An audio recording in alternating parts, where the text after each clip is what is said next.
Halo semuanya, kembali lagi di channel Naik Level. Pada video kali ini, kami akan membahas saham-saham BUMN. Ya, apakah masih ada yang bagus dan murah di kuartal 2 2022 ini, teman-teman ya? Oke, kita akan langsung mulai saja. Yang pertama, kita akan bahas dulu apa saja list dari BUMN. Nah, BUMN yang kami maksud di sini adalah perusahaan yang kepemilikannya langsung dimiliki oleh pemerintah Republik Indonesia, teman-teman ya. Jadi kalau misalnya kayak PTBA itu kan anak usahanya PT Inalum ya. Nah itu Inalum itu kan Persero, namun dia nggak listing di bursa, jadi kita nggak masukkan di sini. Atau Pegas, misalnya perusahaan gas negara, itu kan anak usahanya dari Pertamina. Pertamina juga tidak listing di bursa, jadi itu akan kami buat terpisah nanti anak usaha BUMN ya teman-teman. Jadi kita akan bahas di sini adalah BUMN-nya saja yang listing di bursa. Nah ini ada 14 teman-teman ya. Kalau misalnya ada yang miss atau ada yang kelewat dari kami, silakan ketikkan di kolom komen ya. Ingat ya, tadi yang kita bahas adalah yang kepemilikan pemerintahnya langsung itu ada di atas 50% ya. Oke, ini ada 14 teman-teman ya. Ada yang 3 ini di sektornya basic material dan subsektornya basic material. Ini ada Krakatau Steel ya, kemudian semen, batu raja, dan semen Indonesia. Kemudian ada bank 4, ini Bank Negara Indonesia, Bank Rakyat Indonesia, Bank Tabungan Negara, dan Bank Mandiri. Kemudian di infrastruktur, heavy construction and civil engineering, ini ada 4 teman-teman ya. Ada Adikarya, PTPP, Waskita Karya, Wijaya Karya ya. Kemudian ada telekomunikasi, Telkom. Kemudian ada infrastruktur transportasi, ada Jasa Marga, ini tol ya teman-teman ya. Kemudian ada transportasi Garuda Indonesia. Jadi ada 14 yang kami dapat teman-teman ya. Oke, kita akan bahas yang berikutnya adalah kepemilikan retailnya. Seberapa tertarik para retail di saham-saham BUMN ini? Ya, kalau kita cek dari total lembaga saham yang dimilikinya, paling banyak itu adalah Bank Rakyat Indonesia ya. Kemudian paling kecil ada di ADI teman-teman ya.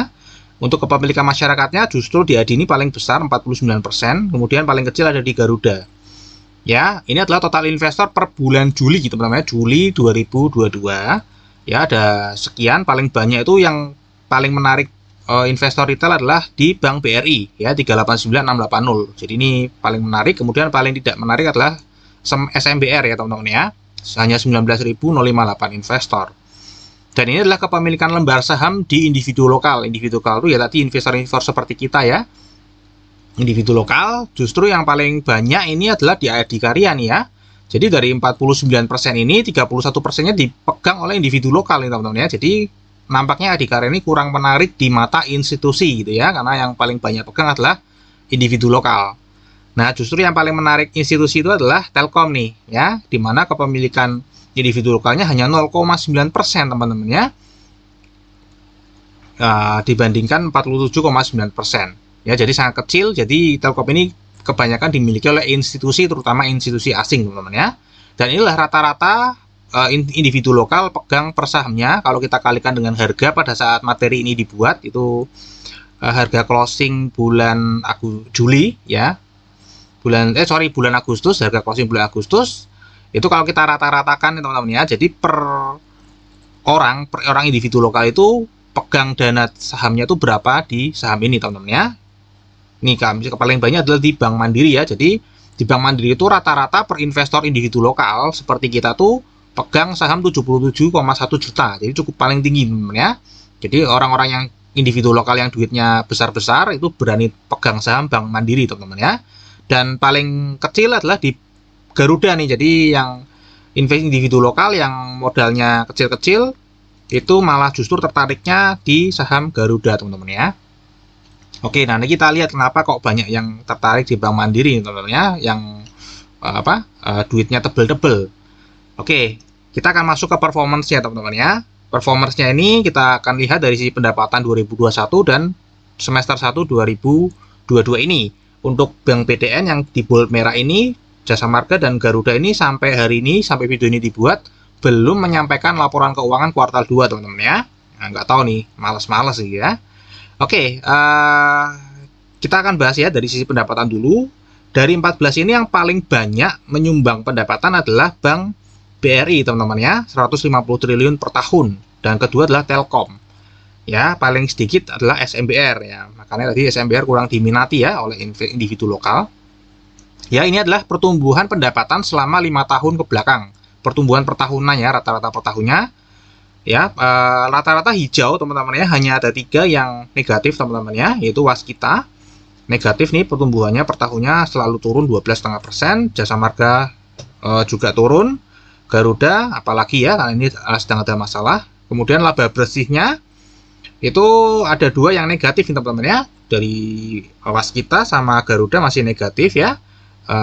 Secara persentase yang menyumbang persentase laba bersih paling besar adalah Bank Mandiri. Nah, ini makanya kenapa kok orang-orang yang duitnya gede-gede, individu lokal duitnya gede-gede suka dengan Bank Mandiri ya, karena persentase pendapatannya persentase laba bersih terhadap pendapatannya paling tinggi nih 27%. Ya, kemudian CAGR-nya secara CAGR atau pertumbuhan laba selama 5 tahun terakhir itu paling bagus adalah di KRAS nih ya, minus 181,8.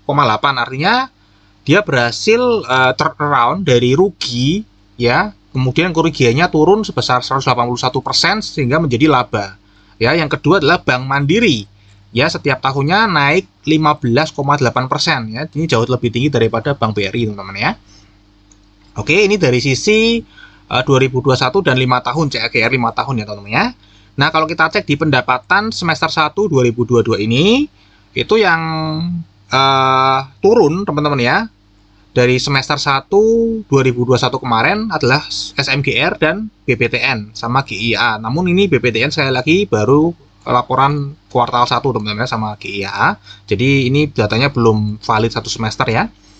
Nanti kita tunggu aja kalau sudah keluar laporan keuangannya, akan diupdate nanti. Nah, secara pendapatan yang naiknya paling tinggi adalah ADI teman-teman ya, 42,3%. Ya, kemudian secara laba bersih. Nah, laba bersih ini peningkatan dari semester 1 2021 ini luar biasa ya, naiknya banyak yang 100% nih teman-teman ya. Paling tinggi ada di Waskita ya, di mana laba bersihnya naik 790,9%. Ya, kemudian yang kedua adalah SMBR 433,3%. Meskipun ini kalau kita bagi ya kecil teman-teman ya. 16 bagi 825 itu berapa ya? 16 bagi 825. Hanya 2% teman-teman ya, kecil ya. Jadi nggak cukup menarik ya peningkatannya ya, meskipun naiknya 400% namun ternyata hanya 2% ya. Kemudian yang berikutnya ada di ADI Karya nih teman-teman ya, ADI ya, habis di ADI ada di KRAS. Oke, jadi ini adalah performance dari masing-masing BUMN teman-teman ya. Secara garis besar di tahun ini 2022 banyak yang naik ya, baik secara pendapatan maupun laba bersih, dan laba bersihnya naiknya cukup lumayan. Oke, kemudian kita akan cek dari sisi balance sheet-nya teman-teman ya, bagaimana asetnya sih, liabilitas dan ekuitasnya. Kalau kita cek ya, total aset paling besar justru ada di Bank Mandiri ya, 1,785 triliun teman-teman ya, paling banyak. Kemudian paling kecil SMBR, dan ini asetnya CAGR-nya rata-rata pertumbuhan 5 tahunnya naik terus ya. Liabilitasnya juga naik terus, harusnya sih jelek ya, merah ya, tapi nggak apa-apa, ini warnanya hijau teman-teman ya. Dan liabilitas paling banyak itu di Bank Mandiri, tentu di bank ya, karena di bank ini kan memang bisnisnya hutang untuk dihutangkan lagi teman-teman ya. Kemudian ekuitasnya selalu bertumbuh kecuali KRAS dan WSKT teman-teman ya. GIA ini turun drastis ya, saat ini juga sahamnya masih disuspend. Dan kalau liabilitas banding ekuitasnya ini paling tinggi ada di ADI. Untuk yang bank kita sudah take out dana nasabahnya teman-teman ya. Jadi bagus adalah di Bank BRI ya, hanya 0,8 ya LE-nya di luar simpanan nasabah. Kemudian tertinggi kedua ada di KRAS nih teman-teman ya. Namun sekali lagi ya, liabilitas dibanding ekuitas ini itu sebenarnya bisa diabaikan karena ini adalah badan usaha milik negara ya, karena pasti akan di backup oleh pemerintah. Contohnya sudah ada nih, contohnya Garuda Indonesia. Ini ekuitasnya sekarang kan negatif teman-teman ya. Ekuitasnya negatif itu pun kemarin sudah diajukan ke DPR untuk disuntik dana dari APBN ya, untuk menyelamatkan Garuda ya. Jadi ya itulah, bisa dibilang sebenarnya aman kalau BUMN ya, itu keistimewaannya. Oke, ini dari sisi balance sheet-nya. Kemudian kita cek dari valuasinya nih. Nah, kalau kita cek ya dari 14 ini yang price to book value-nya menarik, ada KRAS, Bank BDN, ADI, PTPP, dan Wika ya. Dari sisi PER ada KRAS, nah ini bank semua ya, bank semua. Nah, kemudian kalau dari si ROE juga keras, kemudian bank, ROA juga sama teman-teman ya. Untuk yang membagi dividen ada SMGR, BBNI, BBRI, Bank Mandiri sama Telkom ini yang bagi dividen 3 tahun terakhir berturut-turut ya. Nah, kalau kita cek teman-teman ya, dari likuiditasnya juga sebenarnya ini liquid semua lah ya, kecuali Garuda ini masih disuspend, jadi nggak ada likuiditasnya. Perharinya masih oke lah ya, paling kecil SMBR ya, itu pun 4,2 miliar, jadi ini memang kurang liquid ya dibanding yang lain, namun yang lainnya sih masih oke lah ya. Nah, kalau kita cek ya teman-teman ya, tadi dari sisi performance dari 5 tahun ke belakang, kemudian di performance 2022 ini, dan valuasinya, kami menemukan ada saham-saham yang menarik, yang menurut kami masih bagus dan murah dan layak dibeli teman-teman ya, yaitu ada KRAS dan ADI teman-teman ya. Jadi yang 5 yang price to book value-nya masih murah ini, menurut kami yang bagus dan murah adalah KRAS, karena tadi KRAS dari sisi performance ya turnaround dari rugi menjadi profit dan naiknya cukup lumayan banyak ya. Kemudian ADI juga sama teman-teman ya, pendapatan juga naik, laba juga naik cukup banyak. Nah, kalau kita cek di sini pairnya menarik KRAS ya, KRAS ini sudah no issue ya, ROE juga menarik ya teman-teman ya. Nah, kalau kita cek di ADI ini pairnya kan cukup tinggi, ROE, ROA tentu saja mengikuti ya. Nah, ini kan disebabkan karena memang konstruksi memang lagi suram teman-teman ya, memang lagi suram gara-gara COVID, sehingga nanti ini memang berpotensi kalau tadi kita cek dari performance-nya naiknya, pendapatannya naik tinggi, labanya naik tinggi, maka ini berpotensi turnaround juga ya. Dan kalau berpotensi turnaround tentu saja nanti pairnya ROE dan ROA akan naik dengan sendirinya ya, sama seperti saham batubara yang dulu waktu batubara terpuruk ya pair ROE ROA-nya kecil semua. Namun ketika batubara naik ya sekarang pairnya rendah semua teman-teman, ROE-nya tinggi, ROA-nya tinggi. Ya, jadi ADI ini cukup menarik teman-teman ya. Untuk Bank BTN sebenarnya cukup menarik juga, namun karena tadi belum mengeluarkan laporan keuangan di semester 1, jadi kita tunggu dulu semester 1 apakah profit atau tidak. Untuk PTPP meskipun pendapatan naik, tapi tadi profitnya laba bersihnya hanya naik 1% dari semester 1 2021. Nah, untuk Wika tadi pendapatan laba bersihnya turun 91% ya. Jadi kita tahan dulu untuk Wika. Jadi ada KRAS dan ADI ini bagus dan murah. BPTN dan PTPP menunggu teman-teman ya. Oke, kalau kita cek ya, KRAS itu harga saat ini pada saat video ini dibuat adalah 426 ya. Book value-nya adalah 485 ya. Jadi kalau misalnya targetnya adalah book value sama dengan 1, maka bisa mendapatkan profit 13,8%. Atau kalau targetnya adalah all time high ya 1.200 itu bisa untung 181,7%. Ini untuk yang KRAS ya. Kemudian untuk yang ADI ini book value-nya 1.600 ya. Jadi kalau misalnya beli di harga saat ini 810, kemudian targetnya adalah price to book value sama dengan 1, maka berpotensi profit 97,5%.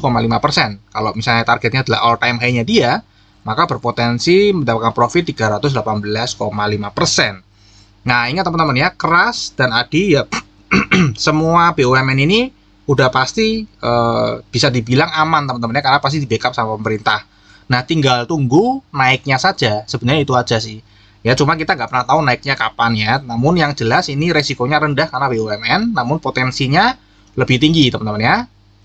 Oke, silahkan teman-teman ya, semoga video ini bermanfaat ya buat teman-teman, bisa memberikan informasi. Sampai di sini dulu video kami. Terima kasih sudah menonton video ini sampai habis. Dukung channel ini dengan subscribe, like, dan share. Dan sampai jumpa di video kami yang berikutnya.